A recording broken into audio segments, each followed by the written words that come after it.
Have you ever wondered what secrets lie hidden within the folds of the Marauders map?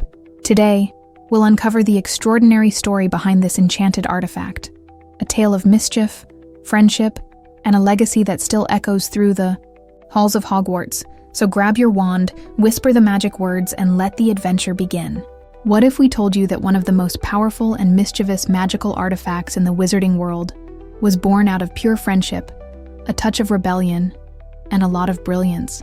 It all started in 1971, when 4 first-years James Potter, Sirius Black, Remus Lupin, and Peter Pettigrew crossed paths at Hogwarts School of Witchcraft and Wizardry.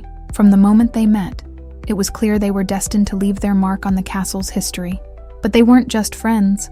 They were partners in mischief, united by a shared love for adventure and an uncanny knack for breaking the rules. During their first years at Hogwarts, the bond between the four had solidified. But it wasn't without its challenges. Moreover, Sirius and James stumbled upon a clue to Remus's secret, a mysterious disappearance every full moon.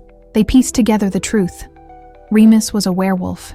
Instead of turning away, they embraced him fully, vowing to make his transformations less isolating. This promise would set them on a path to mastering one of the most difficult branches of magic, becoming animagus. For years they toiled in secret, learning the art of transforming into animals. By their 5th year, the hard work paid off. They used their creativity and their bond to come up with nicknames derived from their animagus forms and Remus's condition. James became a majestic stag, earning him the nickname Prongs. Sirius transformed into a large black dog, affectionately known as Padfoot. Peter's smaller frame became a rat, Wormtail. Together, they could safely accompany Remus, who they now called Moony, during his transformations. It was an act of friendship, but also one of the first steps towards something much larger. Their newfound abilities led them to explore every corner of Hogwarts. No hidden passage was too obscure, no secret chamber too dangerous. They mapped the grounds, cataloged every shifting staircase, and documented every hidden door. What began as a tool for their own mischief grew into something extraordinary, a comprehensive map of Hogwarts, enchanted to show the real-time locations of everyone inside the castle. To protect it from falling into the wrong hands, they wove spells into its fabric. Anyone attempting to access it without the proper knowledge would be met with insults from the map itself, ensuring its secrets remained safe. And finally, the finishing touch, the password. 4 simple words that would be associated with the card to reveal its secrets. I solemnly swear that I am up to no good. With that, the Marauders map was complete. But the Marauders map is more than just parchment and ink. It's a testament to the magic of friendship, the power of ingenuity, and the unyielding spirit of 4 boys who dared to rewrite the rules. Now, every time you hear mischief managed, you'll remember where it all began. What happens to mischief when its creators leave the castle? In 1978, the Marauders, James Potter, Sirius Black, Remus Lupin, and Peter Pettigrew, graduated from Hogwarts. The carefree days of pranks and laughter were over. Voldemort's rise to power was in full force, and the wizarding world was descending into darkness. For the Marauders, their priorities shifted from mischief to survival.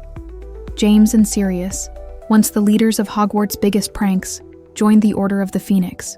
Their skills in stealth and strategy, honed during their years of map-making and exploration, became vital in the fight against Voldemort.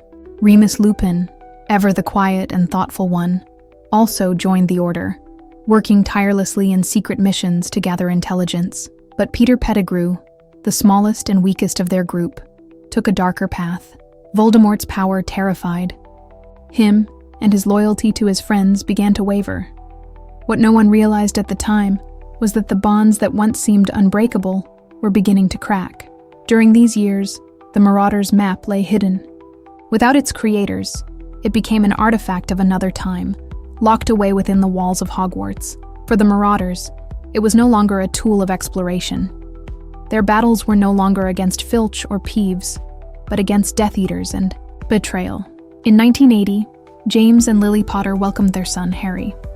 Their joy was short-lived. A prophecy foretold that Harry would play a pivotal role in Voldemort's downfall. The Potters went into hiding, protected by the Fidelius charm.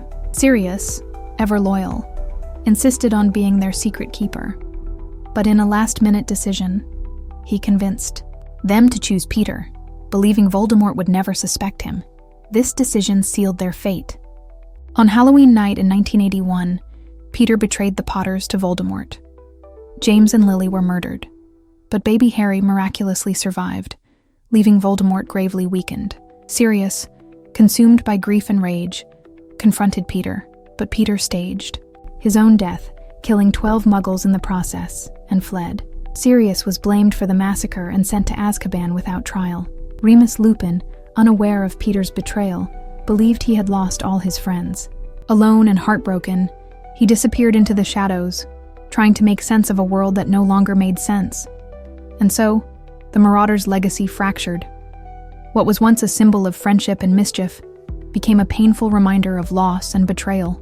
The Marauders' map, forgotten in the chaos, remained locked away, waiting for the day it would resurface. But even in the darkest times, the map's story was far from over. Its creators may have fallen, but their magic lived on, hidden in the folds of enchanted parchment.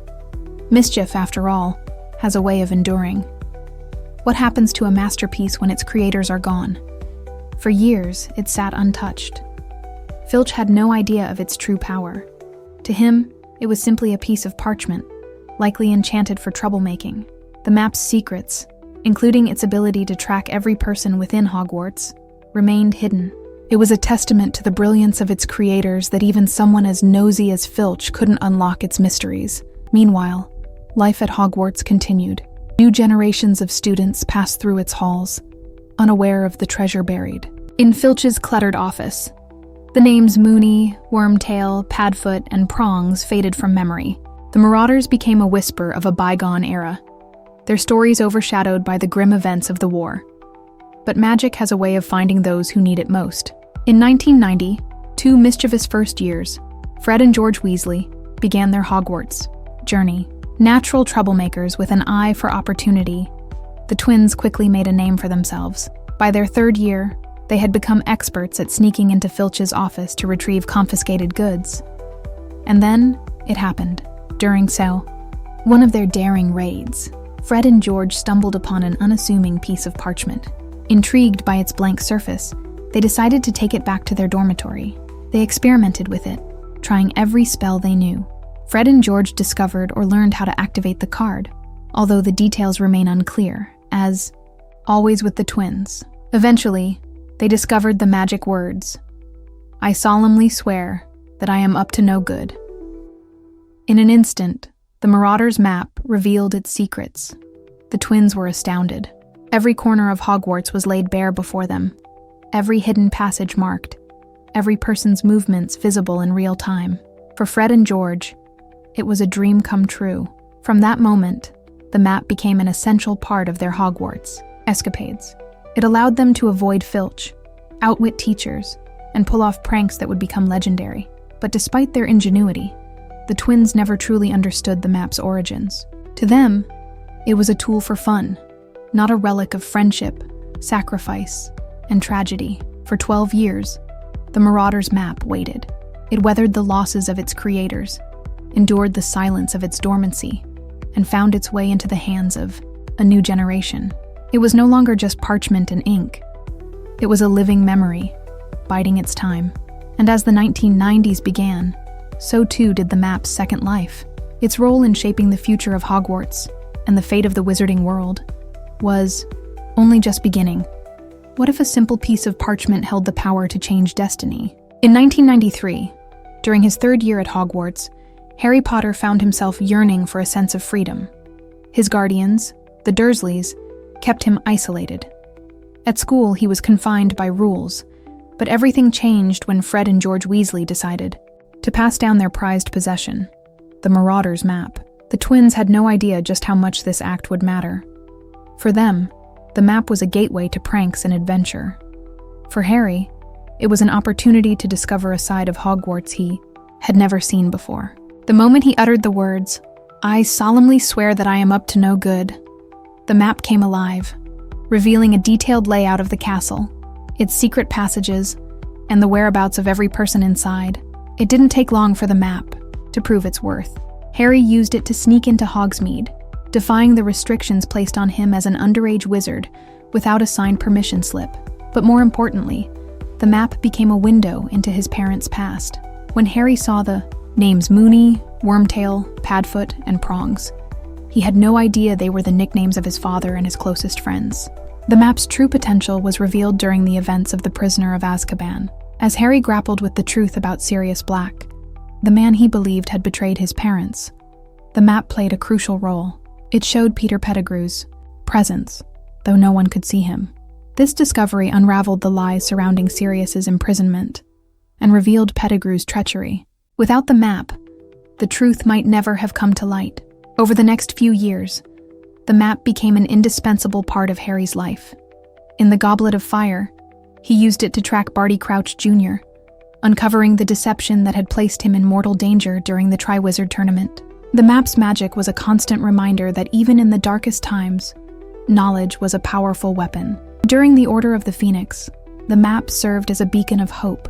Harry used it to organize Dumbledore's army, ensuring their meetings went undetected.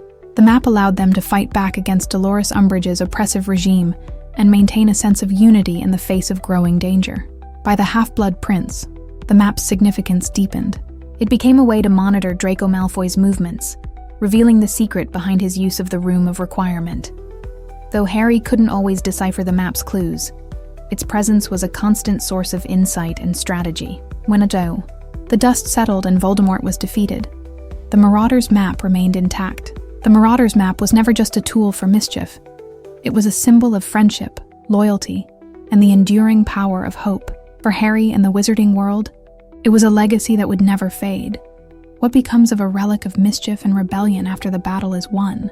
It became a reminder of those who came before, a connection to a time of courage, sacrifice, and unbreakable friendships. In the years following Voldemort's defeat, Harry often revisited the map. It wasn't out of necessity, but out of nostalgia. Seeing the familiar names, Moony, Wormtail, Padfoot, and Prongs, felt like reconnecting with old friends. It reminded him of the lessons they had left behind, bravery in the face of fear, loyalty even when the odds seemed impossible, and the enduring power of friendship. As Harry took on his role as an Auror, the map remained tucked away, safe but cherished. Though it no longer played a central role in his battles, its presence was a quiet comfort. It was a testament to the past, a symbol of how far he had come, and the people who had guided him along the way. Over time, the map became more than just a keepsake. Harry shared its story with his children, James, Albus, and Lily, ensuring the legacy of the Marauders lived on.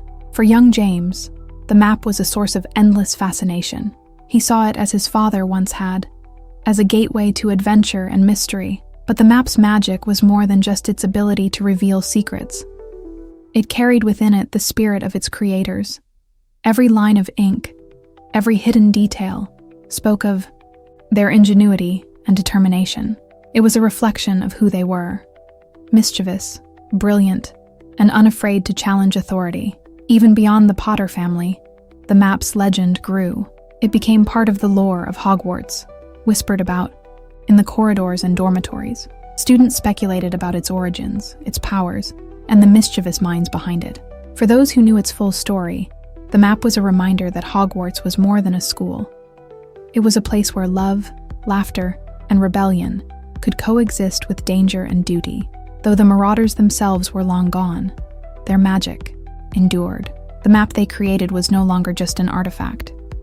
It was a bridge between the past and the present, a symbol of resilience in the darkest of times. And even as the years turned into decades, the Marauders' map remained alive, waiting for the next hand to unfold its secrets with the words, "I solemnly swear that I am up to no good."